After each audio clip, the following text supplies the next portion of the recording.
시청자 여러분 안녕하십니까? 저희 생방송 100분 토론 2부 이어가도록 하겠습니다. 금일 주제는 그 하루인베스트와 델리오 관련돼서 사태에 관련돼서 저희가 지금 100분 토론 진행하고 있는데요. 1부에서는 이제 큰 주제는 이거였습니다.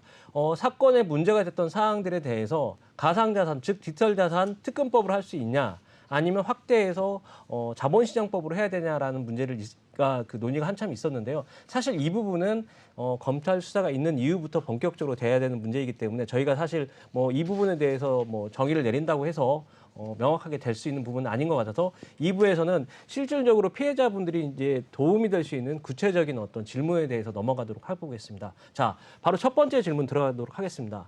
저희 지금 두 회사가 있는데 하루인베스트 같은 경우는 거의 무대응으로 지금 일관하고 있는데 델리오 같은 경우는 지금 약간 그 대표께서 그 투자자들과 소통을 하고 있습니다. 이거는 뭐 좋은 부분으로 볼 수도 있고 약간의 뭐 노림수라고 얘기할 수도 있는데 이 부분부터 좀 정리를 해보도록 하겠습니다. 자, 교수님, 왜 지금 하루는 무대응으로 일관하고 있고 그 델리오는 지금 그 대표께서는 응대를 하고 있는데 뭐 어떤 방법이나 전략이 있기 때문에 이렇게 운영한다고 보고 계신가요? 하루도 마찬가지고요, 델리오도 마찬가지고요. 처벌은 피할 수 없어요. 그렇기 때문에 하루 같은 경우에는 굳이 대응하기보다 이제 일반 고객들을 대응하기보다는 앞으로 있을 이제 수사라든가 이런 부분에 대응하는 게 훨씬 더 이제 본인들한테 유리하다고 판단하는 거고요. 그리고 특히 이제 델리오 같은 경우에는 하루하고는 상황이 약간 다르다라고 보여져요. 국내 바스법 최고, 그리고 일단 대부분 고객들이 국내 이제 회원들이기 때문에 이 회원들을 대상으로 지금 나름대로 우리는 회원들을 지키기 위해서 열심히 노력하고 있어. 이런 부분을 보여줌으로써 나중에 이제 검찰 수사에서 우리는 성의 있는 노력을 표시했습니다. 이런 부분은 아마 어필하지 않을까 저는 그렇게 생각을 합니다. 자, 여기서도 변호사님 지금 일부 조금 그쪽 부분에서 지금 사건을 지금 하고 있다라고 지금 제가 저번 한번 방송에 나오셨는데 어떻게 보고 계십니까? 일단 저희는 하루랑 델리오 모두 이제 사건을 이미 접수한 상태고 그거에 좀 대략적인 내용을 말씀드리면은 둘 다 이제 특경법상 사기 혐의로 이제 저희가 고소장을 제출했습니다. 근데 그 근거가 일단 하루 먼저 말씀드릴게요. 하루 같은 경우에는 이 사람들이 6월 13일이 되기 전까지도 단순히 그 직전까지 이제 그 자산을 계속 모았단 그렇죠. 말이죠. 근데 이 정도의 큰 자산은 단순히 하루 만에 무너지지 않아요. 어느 정도 손실이 예정되어 있고 언제부턴가는 내가 이거 연 12% 정도의 이자를 주지 못할 게 거의 확실한데? 그러니까 이렇게 본 순간이 있어요. 아니면은 뭐 이 일각에서는 BNS 홀딩스가 FTX의 사태로 손실을 봤기 때문에 여기에서 이제 하루가 거기에 투자를 했는데 거기서 손실이 났다. 뭐 아니면 다른 다양한 방식의 손실이 났다는 소문은 되게 많거든요. 근데 어쨌든 어느 순간부터는 이제 하루인베스트는 이거를 우리가 돈을 지급하지 못하는 순간이 왔다 이렇게 판단을 했을 거거든요. 근데 그 직전까지도 이제 모집을 했어요. 근데 이런 거는 단순히 자기들이 이제 2019년부터 운영을 해왔지만 그때는 정상적이었어도 어느 순간부터는 내가 이거를 돌려주지 못할 것 같은데 이렇게 하면서도 이 투자를 받으면 이건 분명히 사기죄가 되거든요.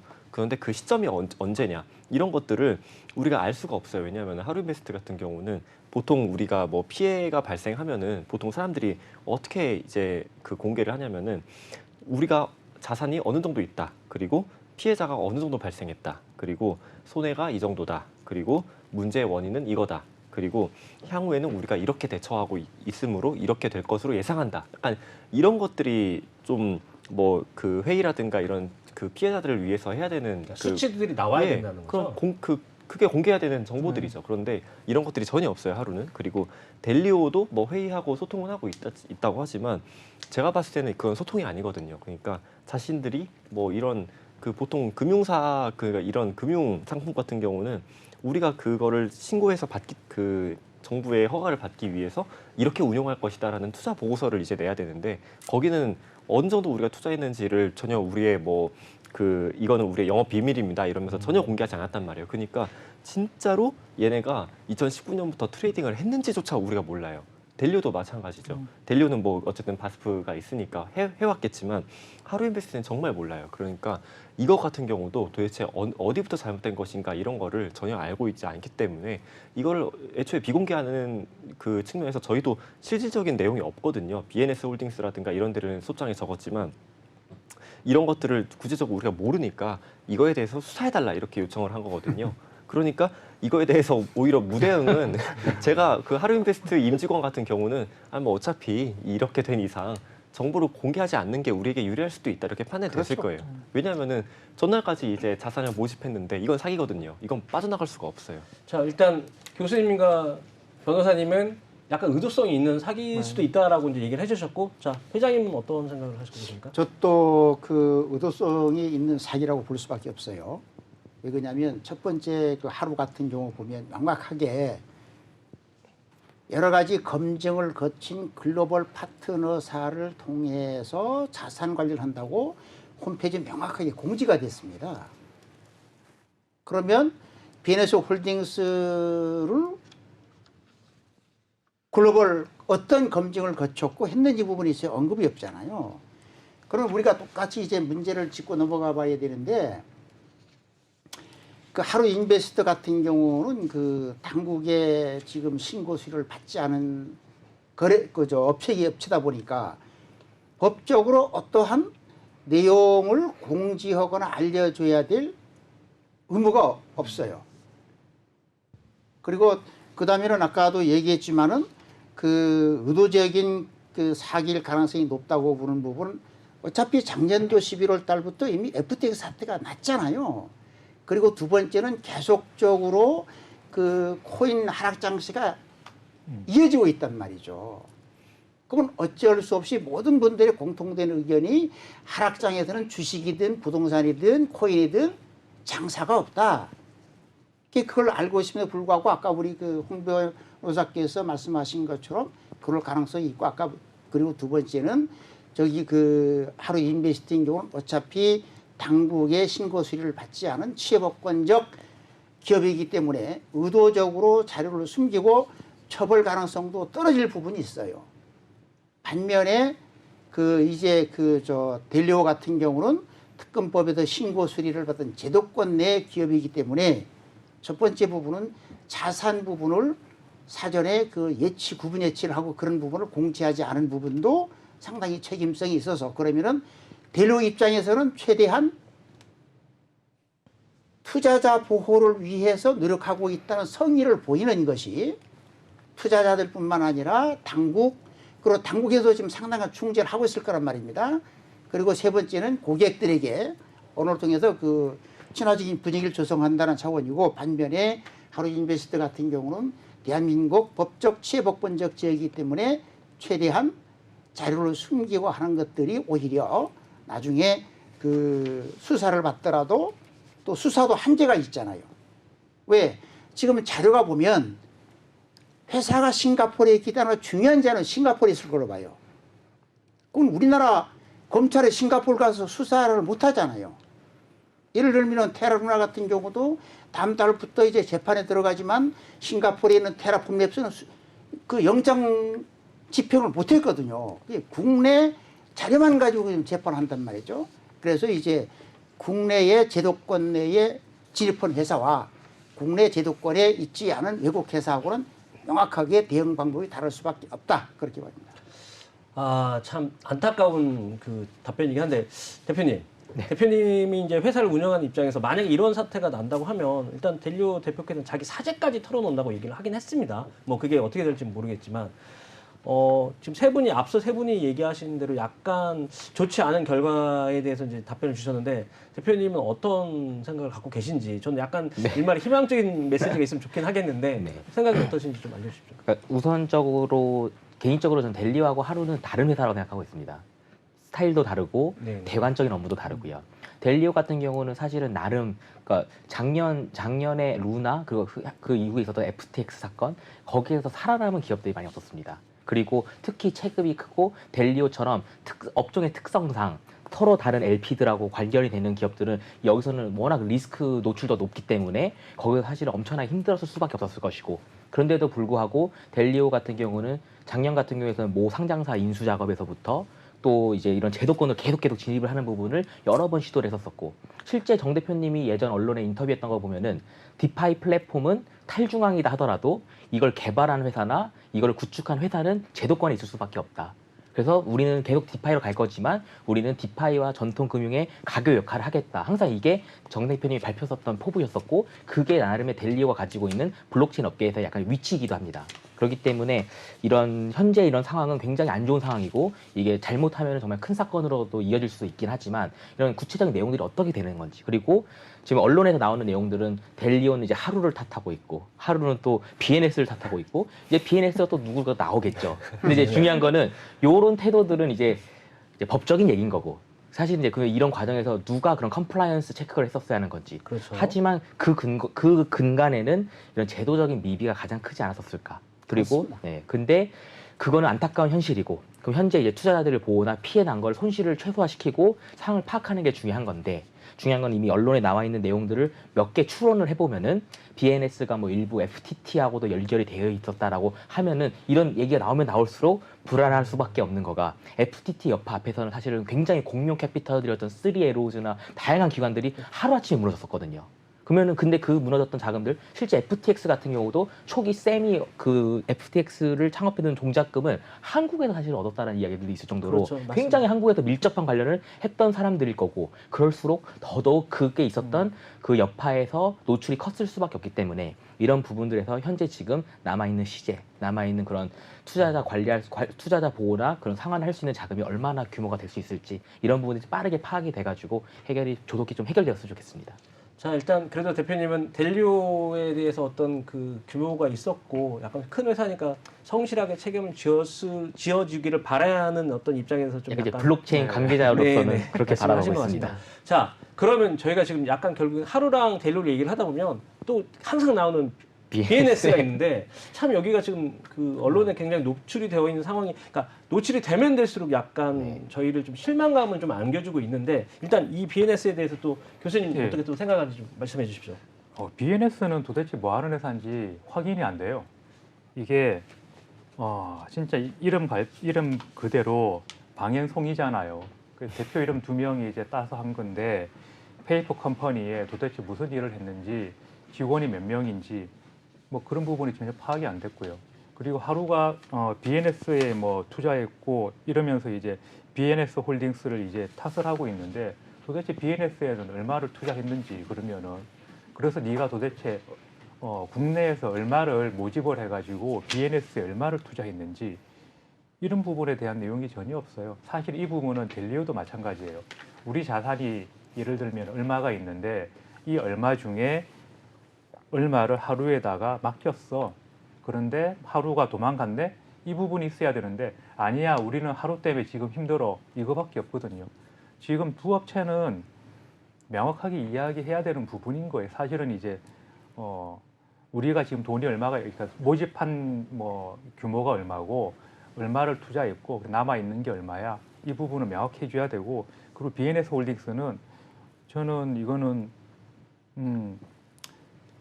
어떻게 보면 사기나 배임을 하기 위해서 만들어 놓은 페이퍼 컴퍼니 그리고 결국에 모든 책임은 우리 책임이 아니고 허상인 BNS가 책임져야 돼라고 해서 떠넘기는 그런 하나의 그런 참고라고 보여져요. 아, 참 상황이 좀 안타까운 상황인데 자, 그러면 일단은 지금 변호사님 BNS라는 회사와 이 관계가 좀 이렇게 된다고 얘기했을 때 법리적으로 또는 어떤 소송을 하는 투자자 입장에서는 어떤 또 관계가 또 유지가 돼야 되는 건가요? 뭐 일단은 이들이 그러니까 하루인베스트 주장에 따르면은 우리는 BNS 홀딩스가 뭐 사기나 배임 이런 횡령 이런 걸 했기 때문에 우리가 문제가 터졌다 이렇게 하는데 저는 그 말이 뭐 일부는 맞을 수 있겠죠. 근데 다 믿지 않거든요. 왜냐하면은 과연 BNS 홀딩스만 문제가 있었으면은 이렇게 대응하지 않습니다.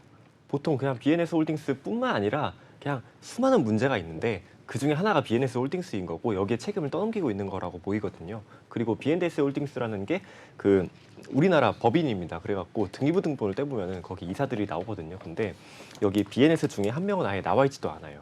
근데 우리는 당연히 BNS가 이제 방앤송 이렇게 누군지까지 다 알잖아요. 그러니까 결국은 이 사람들의 실체를 파악하기 위해서는 여기 등기부등본에 있는 이 BNS뿐만 아니라 거기에 없는 사람들까지도 다 수사를 하면은 보통 여기 있는 사람들은 결국은 이제 수족으로서 이게 그 활동을 하다가 어느 순간부터는 자기가 이게 문제가 되네 이러면서 자기가 수사를 받으면은 사실대로 얘기하거든요. 그래서 이거는 결국 이 사람들의 진술을 통해서 들을 내용이고 아까 잠깐 나온 얘기 중에 뭐 여기 자금 세탁이라든가 아니면은 뭐 이런 그 처리를 위해서 한다 이런 건데 단순히 BNS 홀딩스도 이 하루인베스트와 밀접하게 관련돼 있을 뿐만 아니라 하루인베스트 강남 사무실에 있거든요. 근데 거기 위층에는 또 블루크래프터스가 있습니다. 근데 우리가 알려진 거는 블루크래프터스가 이제 그 이런 가상자산 이런 뿐만 아니라 거의 좀 엑셀러레이터 이런 걸 했거든요. 그래서 이런 그 투자를 하고 하루인베스트는 거기에 자회사고요. 그런데 블루크래프터스가 한국 법인이 여러 개가 있어요. 우리가 그렇죠. 아는 블루크래프터스뿐만 아니라 뭐 블루크래프터스 랩스부터 시작해서 좀 되게 있거든요. 그리고 뭐 델라웨어에도 법인이 있고 뭐 리투아니아인가 뭐 거기도 있고. 그러니까 이것들이 전부 이제 법인들이 많으면서 거기에서 자산이 어떻게 이동했나 이런 것들까지 봐야 되니까 이거는 아까 회장님이 말씀하셨던 것처럼 수사에 상당한 그 시간이 걸릴 수밖에 없고 장애물도 많을 겁니다. 자, 그럼 회장님 여기서 보면 또 아까 말씀하신 대로 이런 법들이 없는 상태에서 자본시장법이 아니면 사실 또 이런 회사들까지 규제하기가 좀 사실은 좀 어려운 부분 좀 있어 보입니다. 아니, 그랬을 때 어려운 겁니다. 그러니까 어려운 겁니다. 그러면 예. 자 여기에서 만약에 하루나 델리오가 문제가 없고 정말 순수하게 BNS가 문제가 있었다고 본다고 하면 이것도 어떻게 해석을 아니죠. 해야 될까요? 왜냐하면은 고객들은 델리오나 하루 인베스트의 약관과 홍보 내용을 믿고 하루 인베스트 자금을 예치한 거지 델리오나. 그리고 이게 BNS 홀딩스는 자기들끼리 내부 문제란 말이죠. 그리고 두 번째는 우리가 계약을 할 때 그러잖아요. 갑과 을과에는 명확하게 서로가 책임 문제가 계약서에 나옵니다. 그럼 거기에 보면은 투자자들은 전혀 BNS 홀딩스에 영 관련이 없습니다. 하기 때문에 그 하루 인베스트가 여기 보면 지금 어저께 그 공지한 자료 보면요. 그렇게 나와요. 내부 자산 운용팀과 10개 외부 자산 운용 파트너로부터 자산을 받고 있다. 그런데 아주 그 상식적이지 않은 얘기가 나와요. 자산 총규모를 알 수가 없다. 아니 그러면 강성호 같은 경우도 저도 개인적으로 내 재산이 얼마고 그렇게 어떻게 대응을 다 알잖아요. 그럼 남이 돈을 가지고 남이 자산을 가지고 운영을 하는데 자기들이 받은 재산이 얼마, 비트는 몇 건데 BNS 홀딩스는 어떤 조건으로 현재 몇 개가 나가 있고 그리고 내부적으로 A팀은 어떻게 다 조건이 있을 거 아니에요. 근데 여기 정확하게 그 홈페이지에 공지하는 문제가 내용이 그렇습니다. BNS 홀딩스 자녀 재산 아직 모른다. 파악 중이다. 내부 자산 운용팀과 10개 외부 자산 운용 파트너로부터 자산을 반환받고 있고 자산 총규모를 알 수가 없으며 뿐만 아니라 소요될 시간도 모르겠다. 그러면 결과적으로는 투자자들은 책임을 물을 수 있는 것은 BNS 홀딩스가 아니라 델리오 그리고 자기들이 투자한 하루 인베스트먼트인데 그쪽이 자녀 재산이 얼마냐. 근데 이게 중요한 게 있거든요. 첫 번째 부분인 경우는 자본시장법을 적용하지 않고 우리 홍 변호사님도 계시지만 형법에 의한 기망에 의한 사기는 상당히 법적 구성 요건이 까다롭습니다. 그렇기 때문에 이 범죄를 저지르는 사람들인 경우는 사전에 그걸 알고 그 기망에 의한 사기 조건이 구성되지 않도록 이미 도망쳐 버리는 거거든요. 그래서 자본시장법에 의한 집합투자나 투자 일임업으로 봤을 때만이 그 투자자 피해를 최대한 보전할 수 있는 부분이 있고 그리고 그렇게 되어야 검찰이 수사를 하면서 빠르게 관련된 자산을 자금 동결을 할 수 있다라고 하는 것이죠. 그럼 지금으로서는 가장 최선의 방책은 이 검찰 상당한 수사의 노하우를 갖고 있는 검찰이 그 이번 정권에서 부활시킨 게 뭡니까? 금융증권범죄 합동수사단을 부활시켰잖아요.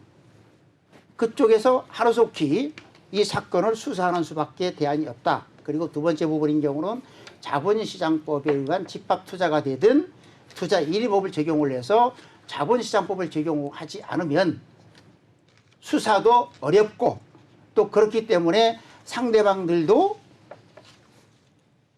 자꾸 회피해버릴 수가 있다. 그렇습니다. 자, 대표님, 네.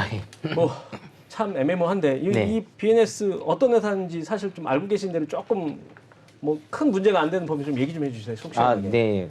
저도 뭐 개인적으로 알고 있는 것은 전혀 아니고요. 네네. 다만 이제 저도 이제 보도 자료 및 이제 업계에 있는 동향들을 이제 보면은 전형적인 이제 세력입니다, 사실. 전형적인 아, 이거 좀 처음 듣는 세력이다. 전형적인 이제 세력인데 저희가 이제 이게 말씀드리는 이유가 이제 뭐냐면 좀 다소 안타까운 거는 그 디지털 자산뿐만이 아니라 예를 들어서 FX 이제 이런 다양한 이제 유형들의 이런 운영팀들이 있는데 대부분 플랫폼사가 있고 플랫폼 밑에서 이걸 운영하는 팀들이 있습니다. 근데 운영하는 팀들이 청산당하는 경우도 부지기수예요. 특히 최근에는 변동성이 너무 심해져서 예를 들자면은 하루아침에 SEC에서 증권성 발표했더니 하락했다가 다시 또 블랙락 ETF는 다시 또 복귀되고 이런 식으로 변동성이 커질수록 이런 운영팀들은 대부분 뭐 장기 투자나 이런 거라기보다는 주로 이제 선물 거래를 많이 하다 보니 이런 포지션에 따라 가지고 청산들이 많이 잡히게 되고 그러다 보니 하루아침에 청산되는 경우들이 많은 이제 부분들이 있는데 중요한 거는 그걸 이제 청산됐으면 그러면은 그걸 소개한 플랫폼사가 있는 거잖아요. 그렇죠. 앞단에 예를 들면 하루, 앞단에 예를 들자면 델리오. 이 팀들은 결국은 지금 자기 운용팀들이 청산당한 거니까 체크해 보겠다 약간 이런 내용인 건데 그럼 이거는 사실은 고객들과 델리오 간의 계약 관계 그리고 하루와 고객들 간의 계약 관계를 봐야 하는 것이 그렇죠. 법적인 부분이 될 것 같고요. 실제적으로 이제 운영팀들 같은 경우는 제가 그러니까 특히 FTT를 얘기가 나오니까 만약에 이분들이 FTT를 크게 거래했던 분들이라면 네. FTT가 이슈가 됐던 이유가 FTT에 투자를 해요. 네. 그러면은 돈이 걸러가고 FTT가 저한테 받는 거고요. 그렇죠. 근데 서로가 확신이 있는 겁니다. 여기는 FTT 던지지 않을 거고 나도 던지지 않는. 그러면은 돈은 필요한데 저는 FTT밖에 없는 거예요. 어쨌든 FTT 가지고 담보대출을 받게 됩니다. 그렇죠. 그럼 담보대출 받은 걸로 더 FTT를 투자하게 됐었어요. 그런 식으로 가게 되다 보니 FTT의 거품이 높아지게 된 거죠. 대신 FTT 그러면 돈이 와서 투자자들이 회수를 해달라고 하면은 그럼 그 FTT를 팔아서 돈을 줘야 하는데 문제는 제가 팔면은 이게 떨어지고 중요한 거는 레버리지가 걸려져 있기 때문에 반대 매매가 나온다는 걸 다 알고 있기 때문에 그 누구도 던질 수가 없는 겁니다. 아하. 반대매매. 그러면 어떻게 이자를 줘야 하냐? 다시 담보대출을 맡겨서 그 담보대출로 나오는 이자로 다시 주는. 아마 만약에 저는 BNS 홀딩스는 개인적으로 모르지만 이분들이 제가 알고 있는 FTT의 세력들이었다면은 이런 메커니즘을 굉장히 전문적으로 아실 분들이실 거고 그러다 보니 실질적으로 자기가 넣었던 시제 알돈의 규모가 얼마가 되는지를 파악이 안 될 수도 있습니다. 이게 되게 처음 듣는 저도 내용인데, 저 교수님 어떻게 생각하세요? 이쪽도 많이 좀 보고 계시는데, 저도 지금 이거는 언론을 처음 들었던 내용인데, 이거는 생각 못했어요. 솔직히 생각 못했어요. 그러니까 저는 왜 그랬냐면, 네.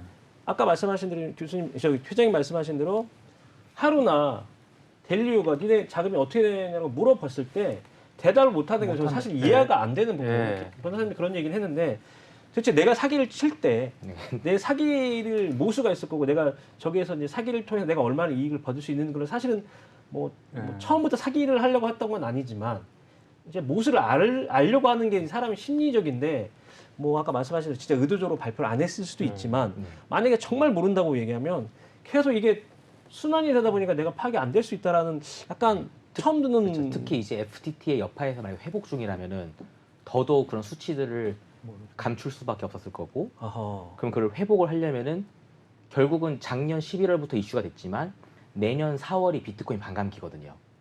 그렇기 때문에 실질적인 시제 회복은 안 됐지만 그거에 상응하는 이자 배당만 주면서 다시 불장으로 보면서 다시 이제 롱을 레버리지를 하면서 그걸 회복 전략을 짰을 가능성이 굉장히 높습니다. 아하. 자 여기 교수님 어떻게 생각하시는지 어차피 이제 급박하게 토론하는 현실적으로 현실적인데 여기 말씀드리면 그렇습니다. 어떻게 생각하시는지 좀 궁금해서 좀 갑자기 전 사실은 이제 그런 이야기는 들었어요.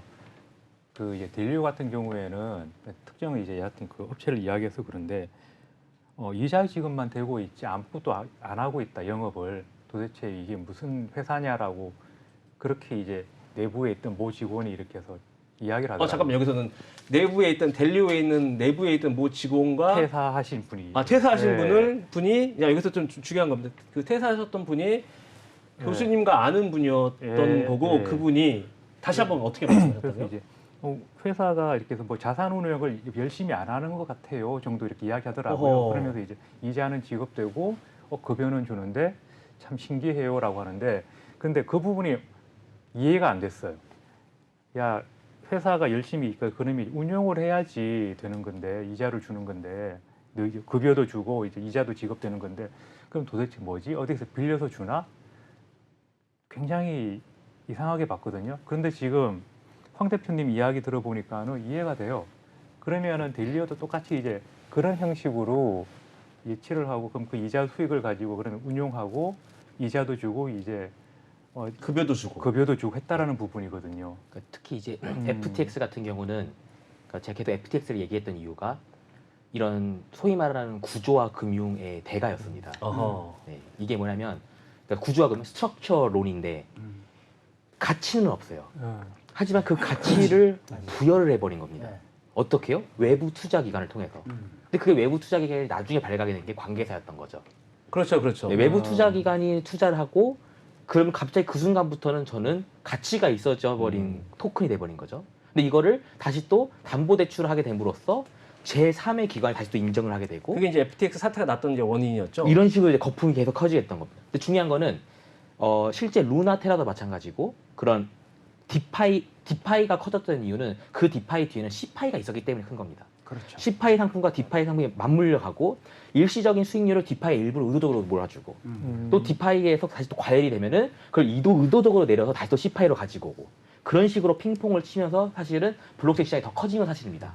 이걸 제도적으로 어떻게 봐야 할지랑 법률적으로 어떻게 봐야 할지는 이제 완전히 다른 문제로 내려두시고 그러면 그러다 보면은 이 세력들 간에 실질적인 주요 세력들과 주요 키 메이커들하고 친분이 있는 관계였었다면은 충분히 어차피 다 그걸 못 버틴 회사들이 3에로즈 캐피털이나 이런 큰 회사들이었기 때문에 이 팀들 전부 다 그때 있었던 리스크들을 회복을 해야 하고 한국뿐만 아니라 100% 싱가포르, 미국에서도 수많은 송사들이 있을 겁니다. 그렇죠. 근데 중요한 거는 다 이분들이 어차피 알고 있는 게 4년마다 한 번씩 오는 메가 사이클이 다가오고 있다는 걸 알고 있기 때문에 안타깝게도 FTX를 못 버텼지만 어차피 메가 사이클을 기대할 수 있는 부분 때문에 남아있는 시제들을 굉장히 모아서 사실 어떻게 보면 더 위험한 그 사이만 버티고 있다. 더 위험한 말이죠. 포트폴리오를 짰을 수도 있습니다. 네. 왜냐하면 실제 예를 들어서 제가 지난번에도 다뤘었지만 비트코인이 얼마 전까지 갑자기 일주일 만에 한 10%, 13% 올라갔을 때 비트코인 캐시 같은 경우는 2.5배가 올라갔습니다. 뭐냐면 이제 이런 패턴들, 즉 그러니까 이더리움은 오히려 덜 올라가고 비트코인은 더 올라가고 그리고 POS 전환하면서 채굴 때문에 그런 건데 이 비트코인이 더 올라가면서 비트코인 계열 더 올라가고 이런 걸 통해서 예측 가능성이 있으면은 더 레버지를 두는 거가 단순히 투자 수익을 내기 위해서가 아니라 기존의 리스크를 메꿔야 하기 때문인 그렇죠. 것도 사실 있는 거죠. 맞아요. 그러면서 몇 번의 사이클만 하면은 회복이 될 수 있을 거라는 아마 시나리오가 몇 개가 있지 않았을까 하고 있습니다. BNS이든 혹은 BNS가 거래를 하는 해외 파트너사들은요. 이게 참 사실이 아니었으면 좋겠다는 생각이 드는 게 결국에는 위험을 만회하기 위해서 계속 막았는데 자 여기서 일단 선생님 어떻게 생각하세요?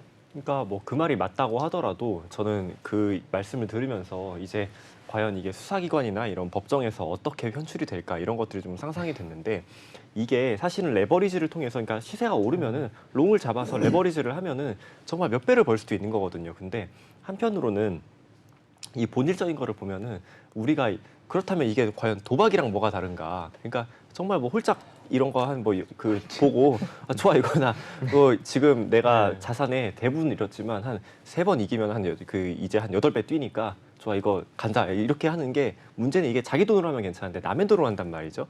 투자자들 돈으로 하면은 과연 이게 그렇게 뭐 아까 말씀드렸던 예를 들면은 비트코인 반감기 동안 우리는 그 반감기가 오면은 상당한 그 시세 상승이 왔는데 막 수사기관에서 이렇게 물어봐요. 그러면은 아 이거 비트코인 반감기마다 이렇게 오니까 너는 이거를 통해서 손실을 만회할 수 있다고 생각을 했는데 그러면 이걸 확신할 수 있냐 하니까 확신할 수는 있는데 그러니까 지금 추세가 그랬다니까 이렇게 얘기할 거 아니에요. 그러면은 아니 과거엔 그랬다는 거 알겠는데 미래에 그렇다는 거 너가 어떻게 알아? 이러면은 그러니까 이게 이렇게 해서 정말 사실 이것도 우리가 사기라는 개념도 정말 이 사기를 정말 내가 그 도망가려고 쳤냐 아니면은 미필적 고의라는 게 있으니까 이게 미래에 확실하지 않은 거에 대해서 내가 여기에 큰 투자를 했다. 그러니까 과연 이게 그 내 예측이 맞아떨어지면 괜찮은데 맞아떨어지지 않으면은 어떤 현상이 발생할 것인가까지 고려를 해야 된다는 게 법의 입장이고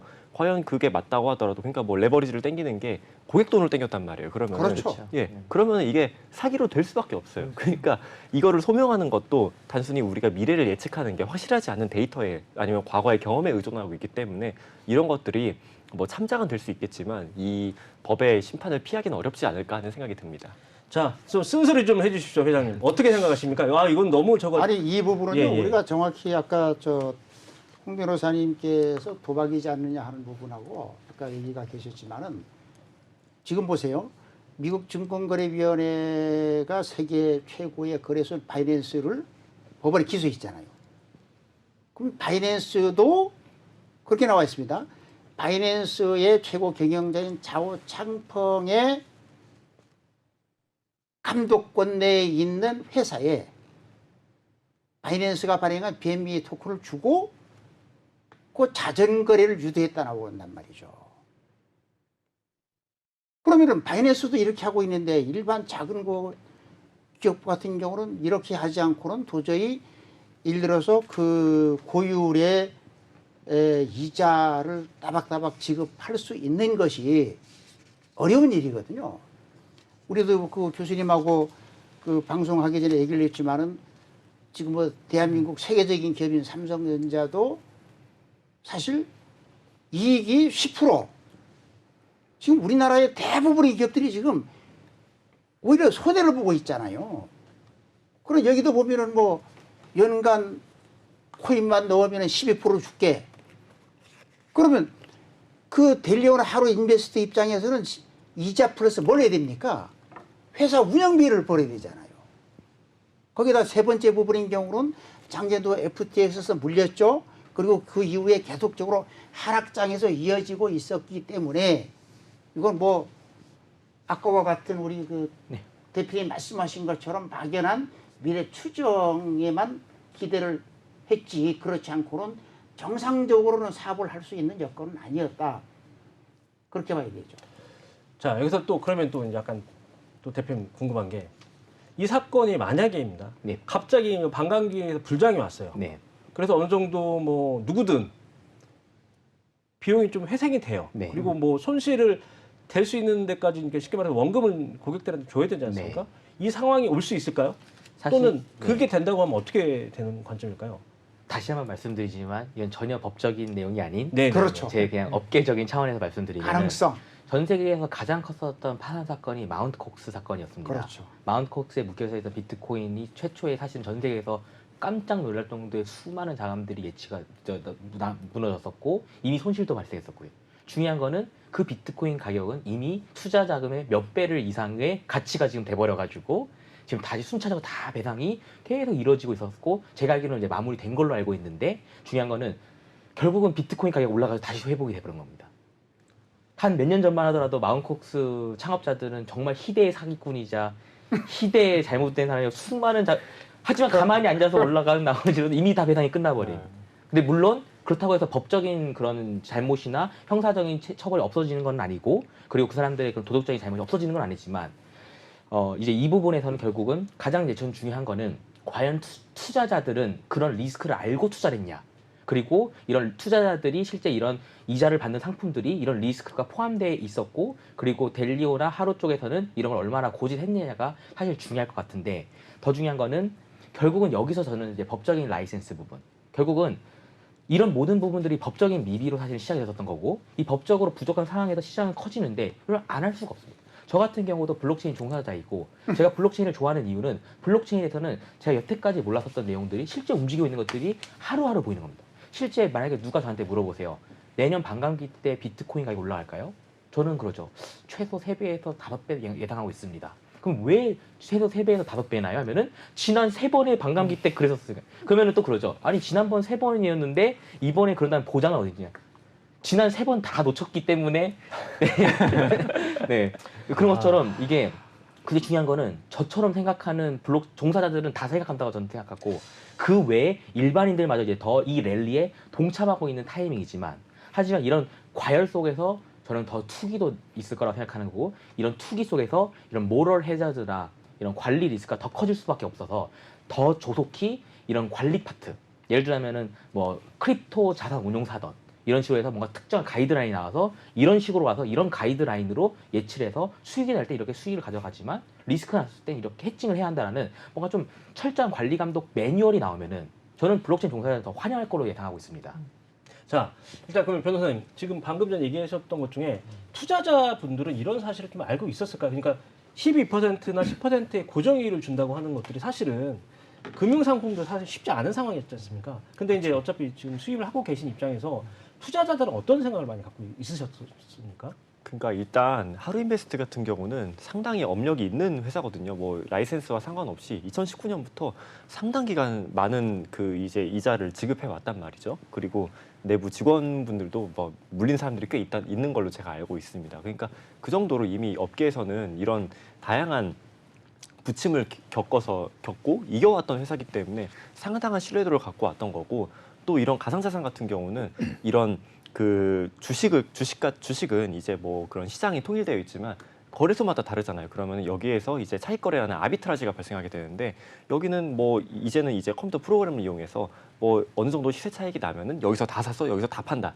그러니까 이거를 자동적으로 해주는 시스템, 이런 것들로 돈을 번 소규모 팀들이 많았단 말이에요. BNS 홀딩스도 그동안 상당한 그 투자에 성공적인 투자를 해왔던 걸로 알고 있습니다. 근데 어쨌든 이런 그 트레이딩 그 아비트라지를 통해서 우리는 무위험으로 위험 없이 상당한 금액을 벌 수 있다. 근데 무위험이라는 건 없거든요. 왜냐하면은 뭐 가상자산을 전송하는 시간이라든가 이런 가스가 뭐 너무 많이 든다든가 이렇게 해서 정말 손해를 볼 수도 있고. 근데 어쨌든 그 이자를 주는 거 관련해서는 상당한 이런 업력이 있었다. 그리고 가상자산은 일반적으로 사람들이 잘 모르는 겁니다. 그래서 아, 우리가 모르는 뭔가가 있겠지. 여기는 뭐 신기술이다. 아니면은 뭐 새로운 뭐 이 사람들이 똑똑해서 뭐 우리가 모르는 새로운 업무, 그러니까 이런 뭐 그 이익이 날 것이다. 이런 기대가 있었던 건 사실입니다. 그래서 여기서는 정말 그 다른 뭐 예를 들어서 뭐 은행에 넣는 거는 5천만 원까지 예금자 보호가 되잖아요. 그러니까 뭐 여기는 은행은 못 믿어서 5천만 원까지만 예치하시는 분들도 이 하루인베스트에는 몇 억씩 넣는 분들이 많았단 말이에요. 그러니까 이런 정보의 불균형, 비대칭성이 이런 사태를 벌어온 게 아닌가. 그래서 투자자분들은 당연히 사기라고 생각하지 않았겠죠. 그런데 이런 사태가 벌어지니까 아, 이 사람들이 그 정말 부실했고 정말 보장한 것도 없었고 공개된 정보도 없었는데 내가 왜 그랬을까, 이렇게 후회를 하는 상담을 제가 많이 받은 적이 있습니다. 그러니까 결국에는 이게 가상자산이 사실은 최근에 이제 좀 업황이 안 좋긴 하지만 장이 좋았을 때는 정말 뭐 2배 이상 뛰었기 때문에 내가 모수를 종잣돈을 이렇게 놓고 10%나 12%를 받는 약간 리스크는 감내할 수 있다라고 생각하는 게 보통 투자자들의 심리였던 것 같은데, 회장님 어떻게 생각하세요? 아니 그 국내 같은 경우도 어느 지금 뭐 상장 회사가 토크를 발행해서 뭐 상장 폐지에 있다 또 재당장한 경우가 있잖아요. 이믹스 말씀하시는 네. 건가? 거기 같은 경우도 공식적으로 위메이드가 시장에 내다 팔고 회수한 현금이 한 2,300억이 된다 그래요. 그러면 2,300억의 현금을 시장에서 걷어들이는 것은, 그게 일반 회사 같으면은 뭐 삼성전자 같으면은 뭐 냉장고를 팔아서 하면은 원가 다 빼고 나면은 그 중에 2,300억 중에서 잘해야 5% 정도 마진이 남는 거잖아요. 근데 그 아까 말씀드렸던 그 회사 같은 경우는 2,300억 걷어들인 돈의 거의 99%가 이익금 아닙니까? 저는 그렇게 동의할 수는 없습니다. 아, 그럼 최소 아무리 양보를 하더라도 10% 정도 비용으로 빼고 나머지 90% 정도는 그대로 이익금으로 남는 거잖아요. 그게 우리가 너무 그런 환상에 젖어 있다라고 하는 것이고요. 그리고 두 번째 부분인 경우는 꼭 제가 여기서 말씀드리고 싶은 것이, 그 투자자 여러분들이나 시청자들이 제발 외국 기업, 외국 플랫폼의 그 환상에 빠지지 말아야 된다. 이번 같은 경우만 하더라도 델리오 같은 경우는 아까 홍 변호사 말씀이 있었지만은 국내 기업이고 또 그다시 사업을 또 해야 되잖아요. 또다시 재판을 받으면서 상당히 처벌받을 가능성이 있기 때문에 나름대로는 약간 대책은 내놓지 못하지만은 델리오는 그래도 좀 성실하게 대응을 하려고 노력을 하잖아요. 맞습니다. 반면에 지금 외국 이런 뭐 플랫폼 같은 경우는 우리나라 법에 적용되지 않다 보니까 바로 차단되는 그날로부터 고스란히 날리는 거거든요. 어저께도 보니까 그 어디입니까? 핀란드에 있는 모스덱스 같은 경우는 아예 뭐 예고도 없이 그냥 홈페이지 블로그를 전부 다 꺼버렸어요. 이 경우는 그대로 날리는 거죠. 그럼 여기도 보니까 저 그 모스덱스 홈페이지를 못 보고 가서 보니까 델리오나 하루 인베스트와 같이 비슷한 금리를 줘요. 그런데 그 대신에 수익 창출 방법은 제가 지금 그 하루 인베스트 홈페이지를 보고 있지만 이거거든요. 수익 창출을 위한 3가지 알고리즘 거래 전략 1번이 차익 거래지 않습니까?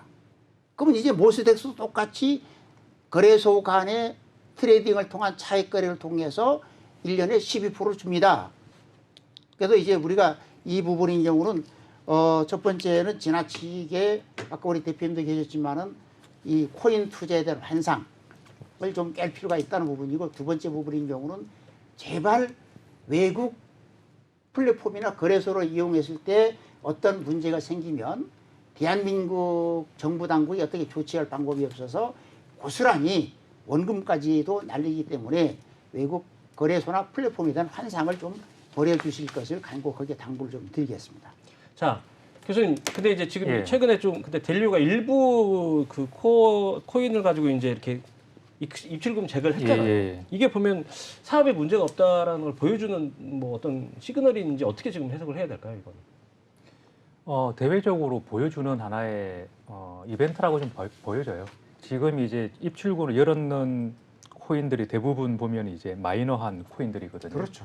실제로 문제되는 거는 비트코인이나 이더리움이지 이런 마이너 코인이 아니에요. 그렇기 때문에 만약에 출금을 재오픈했다 그러면은 이더리움이나 비트코인부터 먼저 출금을 이제 열어줬어야죠. 그래야지 실질적으로 소비자들이 회수해 갈 건 회수해 가는 건데 전체 이제 뭐 100% 중에 한 5%만 가지고 이제 운영되었던 이제 코인을 가지고 출금 열어줬다. 그리고 나서 우리는 지금 열심히 성실하게 출금을 해주고 있어요. 이거는 사실은 소비자들한테 큰 도움은 안 되는 거예요. 물론 그런 것들을 예치했던 그 회원들한테는 도움이 되겠지만은 실질적으로 95%는 비트코인이나 이더리움인데 그 비트코인이나 이더리움은 왜 출금을 안 열어줍니까? 그거는 이제 적절하지 않은 것 같고요. 자, 그러면 이제 일단은 여기서 또 다른 질문 좀 해보겠습니다. 일단 델리오 같은 경우는 바스피 신고를 했지 않습니까, 회장님? 그렇죠. 근데 여기서 만약에 허가 취소가 났다. 그럼 이거 어떻게 될 가능성이 없습니까? 그러니까 제가 얘기 드리는 건 뭐 법적으로는 문제가 이제 그쪽에 그 대표나 이런 분들이 책임을 지고 그냥 뭐 아무런 대책이 없이 그냥 이렇게 허가를 취소를 하고서 닫을 수 있는 상황이 되지 않을까 싶어서 여쭤봅니다. 제가 특정금융정보법을 점검을 해봤는데 아까 우리 남 교수님 얘기했었던 것처럼 만약에 신고를 받을 때 가짜 내용을 가지고 신고를 받아도 그것도 재판을 통해서 5년 이하 징역 5천만 원 이하 벌금밖에 안 돼요. 그리고 지금 현재 우리나라의 그 가상자산 사업자를 규율하고 있는 특검법에 보면은 이걸 가지고 당국이 영업 취소 할 수 있는 규정이 없더라고요. 그래서 물론 이제 그 특정금융정보법은 아시는 것처럼 뭐 자금 세탁 전문 법이라서 그 중에 한정된 부분이긴 하지만 그 가상자산 이용자 보호법 2단계까지 법령이 온전한 100% 법령이 제정 시행되지 않는 한인 경우는 투자자들은 눈뜨고 당할 수밖에 없겠더라. 그렇습니다. 또 안타깝습니다. 자, 네, 대안이 대표님, 없습니다. 그럼 여기서 이제 이 델리오나 하루뿐만 아니라 다른 예치하는 회사들이 되게 많지 않습니까? 아까 뭐 방금 전에 해외 사례도 얘기는 했는데 지금 국내에 그러면 이런 상황들이 어떻게 될 것처럼 보이십니까? 그러니까 사실 저는 이제 델리오를 딱 보면서 걱정했던 게 이 고팍스 거래소도 사실은 비슷한 상황입니다. 그렇죠. 거기도 똑같이 FTX 여파 때문에 자기네들이 맡겨놓고 공동으로 운영을 하던 이제 펀드제 일종의 거기가 이제 부도 나면서 그 돈이 그대로 묶여져 있는 건데 고팍스 같은 경우는 이제 바이낸스에 사실은 지분을 팔면서 그걸 상환하겠다 해가지고 이제 상환을 계속 약속을 하고 있는데 정작 또 바이낸스가 미국으로부터 제소당하면서 좀 이제 일정들이 되는 리스크가 있는 네. 거죠. 근데 중요한 거는 고팍스는 그래도 한국의 5대 거래소인데도 그렇게 허덕이고 있는 상황에서 델리오는 그럼 이 난관을 어떤 돌파구로 나갈 수 있을지 굉장히 좀 우려되는 사실 상황인 거고, 여기서 나오는 거가 뭐냐면 특히 이제 아까 잠깐 회장님께서 말씀해 주셨지만 해외 스테이킹 플랫폼도 역시 현재 굉장히 불안정한 상황입니다. 그 이유가 여전히 루나와 FTX 여기서 나오는 여파들이 약 도미노 현상처럼 어디까지 가가지고 어느 프로젝트가 만드는 게, 예를 들어서 정말 우리는 좋은 알고리즘을 기반으로 만든 플랫폼도 있겠지만 어떤 플랫폼들은 기존의 리스크를 정리하기 위해서 갑자기 급조된 것들도 꽤 많이 나오고 있습니다. 그러다 보니 이런 플랫폼들에 대한 신뢰도가 없는 상황에서 단순히 고이자를 위해서 투자한다? 그건 굉장히 큰 리스크고, 그리고 그리고 디지털 자산 자체가 변동성이 워낙 크기 때문에 이런 것들을 꼭 인지하시면서 플랫폼들을 선택하시고 그런 종목들을 선택하시고, 그러면 이런 종목들이나 플랫폼들도 자기가 투자하려는 그런 운용 기간 같은 것도 생각을 하시면서 접근을 하셔야 하지 않을까 생각하고 있습니다. 자, 저희가 이제 시간이 많이 없어서 자 마지막 한 말씀씩 부탁드리겠습니다. 일단 교수님 마지막으로 투자자분들 위해서 좀 말씀 좀 부탁드리겠습니다. 투자자분들에게 제가 하고 싶은 말씀은요. 반드시 꼭 본인이 확인을 해보라는 거예요. 업체에서 이제 공지하는 내용만 보고 투자하는 게 아니라 그 업체가 신뢰할 수 있는 곳인지, 그리고 그 수익을 운용할 수 있는 방식이 적절한 것인지, 그리고 수익이 너무 과다하게 이제 언급을 했다면은 진짜 그러한 수익을 낼 수 있는 건지, 그런 부분을 꼭 반드시 확인하시고요. 그런 게 아니라면 아쉽지만은 투자를 안 하시는 게 저는 맞다라고 봅니다. 자, 지금 저기 수임을 맡고 있는 변호사님 입장에서는 어떤 생각을 좀 갖고 계신지. 네, 일단 뭐 향후에 이제 다른 투자를 계획하고 있는 투자자분들에게 뭐 말씀드리고 싶은 거는, 결국 우리가 항상 눈에 귀에 이제 못이 박히게 들었던 분산 투자의 중요성을 먼저 강조하고 싶고요. 보통 하루인베스트 같은 경우도 여기서 뭐 제가 상담한 많은 분들이 계시지만 되게 안타까운 사정이 있는 분들은 하루인베스트가 뭐 가장 많은 이유를 약속했기 때문에 몰빵한 분들, 거기에 모든 자기의 자산을 영혼까지 끌어모아서 투자한 분들은 정말 지금 상담하는 것도 좀 힘든 상황이거든요. 정말 삶이 무너지는 경험을 하고 계세요. 그러니까 이런 거는 분산 투자를 통해서 조심하시고, 또 피해자분들은 빠르게 법적 조치를 통해서 이것들에 대해서 이렇게 어떻게 이제 이런 사람들이 가담을 했고 어떻게 자기가 피해를 보상받을 수 있을까를 알아보시면 좋을 것 같습니다. 자, 저희 100분 토론 좀 2시간 동안 했는데 시간이 너무 짧게 느껴지고 있습니다. 하지만 시간 관계상 저희가 여기서 마치도록 하고요. 다음에 여기 오늘 참가해 주신 전문가님들 너무 감사합니다. 시청해 주신 여러분 감사합니다. 저희 비뉴스는 다음 이 시간 찾아뵙도록 하겠습니다.